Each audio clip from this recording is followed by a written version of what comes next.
उनकी आपने बंद क्यों की? उस बात का जवाब भी जनता को, लोगों को देना चाहिए। चलिए, बहुत बहुत शुक्रिया आपका। विरोध पक्ष हमने देखा, आपने बड़े जोश से अपनी बात रखी। लोग कम थे लेकिन फिर भी जो थे महत्वपूर्ण थे और प्रदर्शन सक्सेसफुल रहा। बहुत बहुत शुक्रिया। हमारे साथ पूर्व कैबिनेट मंत्री ममता भूपेश जी, इससे मुझसे बात करने की कोशिश करते हैं।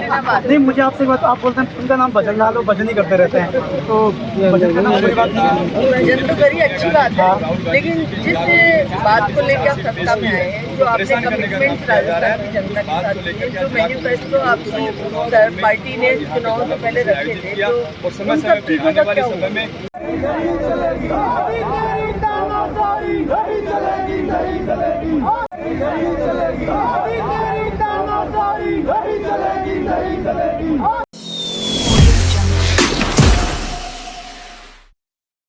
आज की व्यवस्था को सबसे बेहतर माना जाता है। उसको बेहतर मानने के पीछे एक ही उद्देश्य, एक ही कारण है, एक ही लक्ष्य है कि उसमें विपक्ष की अपनी भूमिका होती है और विपक्ष को अपनी बात कहने का, मजबूती के साथ वही बात रखने का होता है। यहाँ कांग्रेस विपक्ष की भूमिका में है और दौसा जिला के प्रभारी इंदिरा जी हमारे साथ हैं, जो कि ईडी की भूमिका को लेकर आज सवाल खड़े कर रहे हैं, धरना और प्रदर्शन कर रहे हैं। आइए चलते और मिलते हैं और समझने का प्रयास करते हैं आज किस तरह का उनका विरोध प्रदर्शन था और क्या कहना चाहते हैं। इतना बड़े युवा हैं, बड़े दमदार आवाज़ में बोलते हैं, बड़ी अच्छी बात है। तो आज का प्रदर्शन तो किस तरह का था, क्या हासिल है उससे? देखिए, हमारे नेता आदरणीय सोनिया गांधी जी, राहुल गांधी जी के खिलाफ जिस तरीके से ईडी ने चार्जशीट पेश की, जिस मुकदमे से उनका लेना देना नहीं है, जो कंपनी बनाई ऐसे एक्ट में को प्रॉफिट में रहेगी नहीं, उसे प्रॉफिट नहीं लेना था उस कंपनी से। सिर्फ देश में जो अखबार आज़ादी से पहले के चल रहे हैं, उन अखबारों को चलाने के लिए उस कंपनी को पैसा दिया और उसको आधार बना के ईडी जिस तरीके से हमारे नेताओं को परेशान कर रही है, उसके विरोध में आज पूरी कांग्रेस पार्टी ने पूरे देश में बात को लेकर आक्रोश कि भारतीय जनता पार्टी की सरकार, नरेंद्र मोदी की सरकार सरकारी एजेंसियों का दुरुपयोग कर रही है, संवैधानिक संस्थाओं का दुरुपयोग कर रही है और दुरुपयोग करके विपक्ष के नेताओं को टारगेट कर रही है। 11 साल में कभी आपने सुना भारतीय जनता पार्टी की एक भी नेता की ईडी गई हो? जिन नेताओं के ईडी गई, अगर वो बीजेपी में शामिल हो गए, वहाँ जाते ईडी ने अपनी कार्रवाई बंद कर। तो ये देश के सामने इनको रखना चाहिए कि 11 साल में कितने लोगों के खिलाफ आपने ईडी ने कार्रवाई की, उसमें से जो बीजेपी में शामिल हो गए उनकी आपने बंद क्यों की? उस बात का जवाब भी जनता को, लोगों को देना चाहिए। चलिए, बहुत बहुत शुक्रिया आपका। विरोध पक्ष हमने देखा, आपने बड़े जोश से अपनी बात रखी। लोग कम थे लेकिन फिर भी जो थे महत्वपूर्ण थे और प्रदर्शन सक्सेसफुल रहा। बहुत बहुत शुक्रिया। हमारे साथ पूर्व कैबिनेट मंत्री ममता भूपेश जी, इससे मुझसे बात करने की कोशिश करते हैं। नहीं, मुझे आपसे बात, आप बोलते हैं उनका नाम भजन लाल, भजन ही करते रहते हैं, तो भजन करना बुरी बात नहीं। भजन तो करिए, अच्छी बात है, लेकिन जिस बात को लेकर आप सत्ता में आए हैं, जो आपने कमिटमेंट राजस्थान की जनता के साथ किए, जो मैनिफेस्टो आपकी पार्टी ने चुनाव से पहले रखे थे, तो उन सब चीजों का क्या हुआ? पूरा करिए, धरातल पे लेकर आइए। जो वादे आपने बेरोजगारों को दिए थे, वो नौकरी के लिए वो पूरा करिए, महिला सुरक्षा के लिए जो आपने वादे किए थे वो पूरा करिए, ग्रामीण क्षेत्र के डेवलपमेंट की आपने बातें की थी वो पूरा कीजिए, शिक्षा के स्तर को सुधारने की आपने बात की थी उनको पूरा कीजिए, घर घर पानी पहुँचाने की आपने बात की थी उनको पूरा कीजिए। ये सब काम तो नहीं हो रहे हैं और देव दर्शन करने में देव दर्शन तो प्रथम पूजनीय है हमारे, लेकिन वो तो आपने कर लिए, लेकिन उसके बाद जो काम आपके शुरू हो रहे हैं, प्रारंभ हो रहे हैं, उनको तो पूरा करिए। 7 करोड़ जनता जो टकटकी लगाए आपकी पार्टी की सरकार की तरफ देख रही है, डबल इंजन की सरकार आपको देख रही है, तो 8 करोड़ जनता का करने के लिए न्याय तो होना चाहिए। बहुत बहुत शुक्रिया मैम। ये पूर्व कैबिनेट मंत्री ममता भूपेश जो कहने और समझाने का प्रयास कर रही थी कि यूँ भजन करना बुरी बात नहीं है, लेकिन भजन करने से पूर्व उन बातों को पूरा कीजिए जो आपने आम लोगों से की थी, इन जनता से की थी। इन सब बातों के साथ कांग्रेस के धरना स्थल से मैं सुनील सत्यवादी हूँ।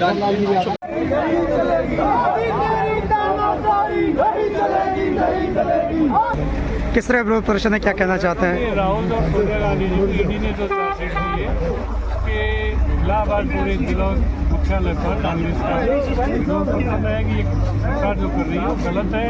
बदले की भावना से गैर इरादतन जो काम किया जा रहा है, जिसमें कुछ भी नहीं। नेशनल हेराल्ड जो अखबार है वो जवाहरलाल जी नेहरू ने स्थापना की थी, आज़ादी पहले की थी, उस अखबार को वो निश्चित रूप से बचाने के लिए सोनिया जी और राहुल जी ने उसको एक पुनर्जीवित करने के लिए उसमें योगदान दिया।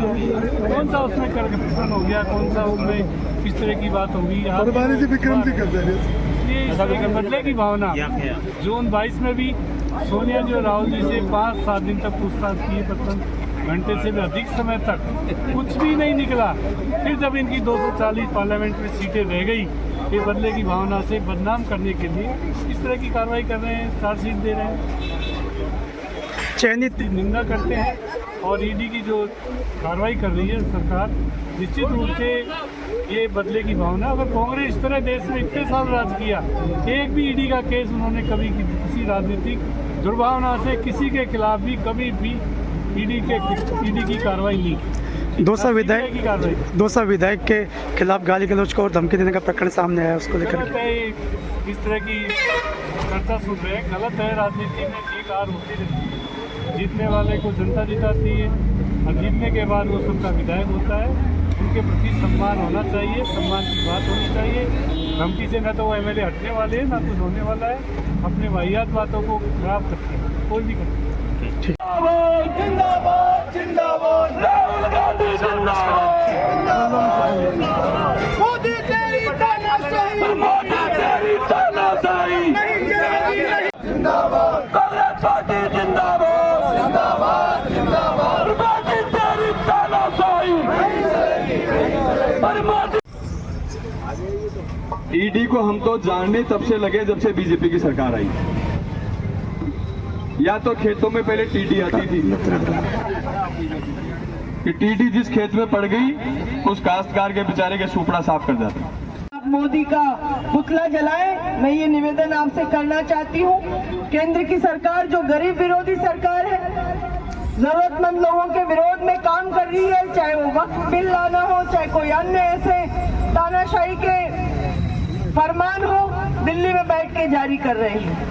और राजस्थान के अंदर एक ऐसी पर्ची सरकार बैठी हुई है जिसको यही नहीं मालूम है कि क्या करना है क्या नहीं करना।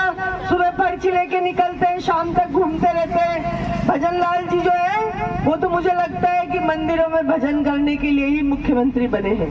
मंदिर दर्शनों में लगे रहते हैं, सब जगह जाते रहते हैं। मंदिर दर्शन भी करो, लेकिन आपकी जिम्मेदारी है राजस्थान की 8 करोड़ जनता का ध्यान रखने की, उनकी शिक्षा, पानी, स्कूल, अस्पताल, हर चीज का ध्यान रखने की पैरवी करो। कांग्रेस में रहते हैं, कांग्रेस की बात करते हैं, कांग्रेस के पदाधिकारी बनते हैं, फिर कांग्रेस की कब्र खोदते हैं।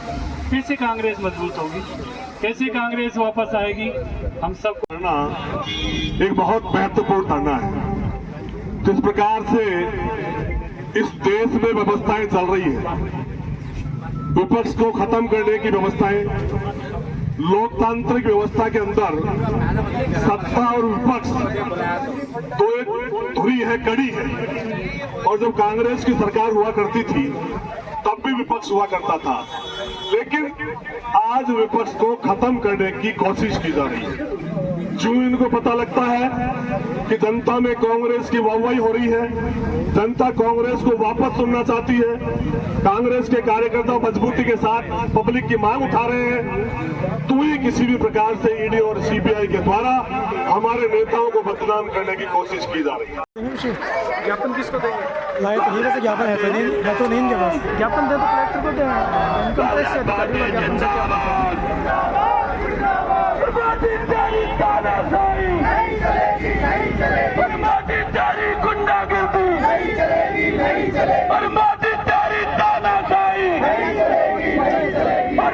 जब जब डरता है, जब जब डरता है, आगे करता है। राहुल गांधी जिंदाबाद जिंदाबाद।